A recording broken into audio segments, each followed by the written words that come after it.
آپ سن رہے ہیں کتاب کہانی۔ آج پھر ہم آپ کے لیے ایک دلچسپ سفر کا آغاز کر رہے ہیں۔ ہماری یہ ویڈیو آپ کو ایسی جگہ کی معلومات فراہم کرے گی جو بہت حیرت انگیز اور انوکھی ہے۔ چلیں آج ایک ایسی جگہ کی سیر کرتے ہیں جو نقشے پر شاید مشکل سے ہی نظر آئے، لیکن اپنی کہانی میں ایک پوری دنیا سموئے ہوئے ہے۔ ہم بات کر رہے ہیں شمالی بحر اوقیانوس کے فیرو آئلینڈز کی، ایک ایسی جگہ جہاں پرانی روایات اور جدید خود مختاری ساتھ ساتھ چلتی ہیں۔ تو اس کا جواب ہے فیرو آئلینڈز۔ جی ہاں، اصل میں ان جزائر کا نام پرانی نارس زبان سے نکلا ہے، جس کا مطلب ہی بھیڑوں کے جزائر بنتا ہے، اور یہ نام کیا کہنے بالکل فٹ بیٹھتا ہے، کیونکہ یہاں جدھر بھی نظر دوڑائیں بھیڑیں ہی بھیڑیں ہیں۔ ذرا تصور کریں 18 بڑے جزیروں کا ایک جھرمٹ جو آئس لینڈ اور ناروے کے بیچوں بیچ شہروں کی بھیڑ بھاڑ سے بالکل الگ تھلگ قدرت کے بہت قریب واقع ہے، اور یہی تنہائی، یہی دوری ان کی اصل پہچان بن گئی ہے۔ تو ان جزیروں کی کہانی شروع ہوتی ہے ان کی زمین سے ہی، ایک ایسا ڈرامائی اور سخت ماحول جس نے یہاں کی زندگی کے ہر پہلو کو اپنی مرضی کے مطابق ڈھالا ہے۔ یہاں کا منظرنامہ سوچیں ذرا، ہر طرف پتھریلی اونچی نیچی زمین، ساحلوں پر آسمان سے باتیں کرتی ہوئی چٹانیں، مقامی درخت تو جیسے ہیں ہی نہیں، اور ان سب پر حکومت کرتی ہیں تیز ہوائیں جو تقریباً سارا سال چلتی رہتی ہیں۔ یہاں سورج کی روشنی ایک بہت ہی قیمتی چیز ہے۔ اندازہ لگائیں کہ دارالحکومت تورز ہوان میں پورے سال میں صرف 840 گھنٹے دھوپ نکلتی ہے۔ یہ دنیا کی سب سے کم شرحوں میں سے ایک ہے۔ یہ جزیرے اصل میں کوئی 6 کروڑ سال پہلے آتش فشاں کے پھٹنے سے بنے تھے۔ لاوا نے ان کی بنیاد رکھی، اور پھر برفانی دور کے گلیشیئرز نے انہیں تراش کر وہ شکل دی جو آج ہمارے سامنے ہیں۔ یہاں کا موسم بھی بڑا دلچسپ ہے۔ اسے سب پولر اوشیانک کہتے ہیں۔ سادہ لفظوں میں اس کا مطلب یہ ہے کہ سمندری روؤں کی وجہ سے سردیاں بہت زیادہ ٹھنڈی نہیں ہوتی، لیکن ہوائیں بہت تیز ہوتی ہیں، اور گرمیاں وہ ٹھنڈی اور بادلوں سے بھری رہتی ہیں۔ اور ہاں، سال میں 210 سے زیادہ دن بارش یا برف باری تو پکی ہے۔ اتنے سخت ماحول میں زندہ رہنا کوئی آسان کام نہیں، اس کے لیے ایک بہت ہی مضبوط قوم کی ضرورت تھی۔ آئیے ان کی تاریخ پر ایک نظر ڈالتے ہیں کہ وہ کیسے بنے جو آج ہیں۔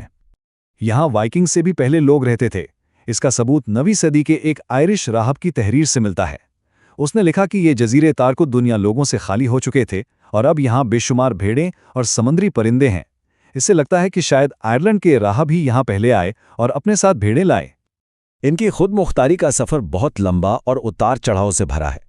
9ویں صدی میں نوسارد آدھیکار آئے اور لوگتنگ نامی پارلیمنٹ بنائی۔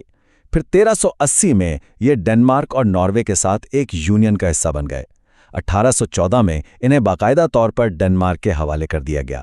1946 میں آزادی کے لیے ایک ریفرنڈم بھی ہوا، لیکن ڈنمارک نے اسے نہیں مانا۔ آخرکار 1948 میں ہوم رول ایکٹ پاس ہوا اور انہیں کافی حد تک خود مختاری مل گئی۔ اور وہ جو لوگتنگ یعنی پارلیمنٹ کی بات ہوئی تھی، وہ آج بھی قائم ہے۔ سوچیں، یہ دنیا کے ان چند پارلیمانوں میں سے ایک ہے جو 1000 سال سے زیادہ عرصے سے مستقل چل رہی ہے۔ یہ ان کی گہری تاریخی جڑوں کی ایک زبردست علامت ہے۔ تو آج ان جزیروں کی حیثیت کیا ہے؟ یہ سمجھنا تھوڑا سا پیچیدہ ہے، لیکن بہت دلچسپ ہے۔ یہ ایک سلطنت کے اندر ایک الگ قوم کی طرح ہیں۔ اس سب کی بنیاد ہے 1948 کا ہوم رول ایکٹ۔ اس قانون کے تحت فیرو آئلینڈز ڈنمارک کی بادشاہت کا حصہ تو ہیں، لیکن ہیں ایک خود مختار ملک جو اپنے زیادہ تر معاملات خود چلاتا ہے۔ مطلب اپنے زیادہ تر فیصلے یہ خود کرتے ہیں، سوائے چند اہم شعبوں کے، جیسے کہ فوجی دفاع، پولیس، انصاف کا نظام اور کرنسی۔ یہ سب اب بھی ڈنمارک کے کنٹرول میں ہیں۔ خارجہ پالیسی میں بھی انہیں کچھ حد تک اختیار حاصل ہے۔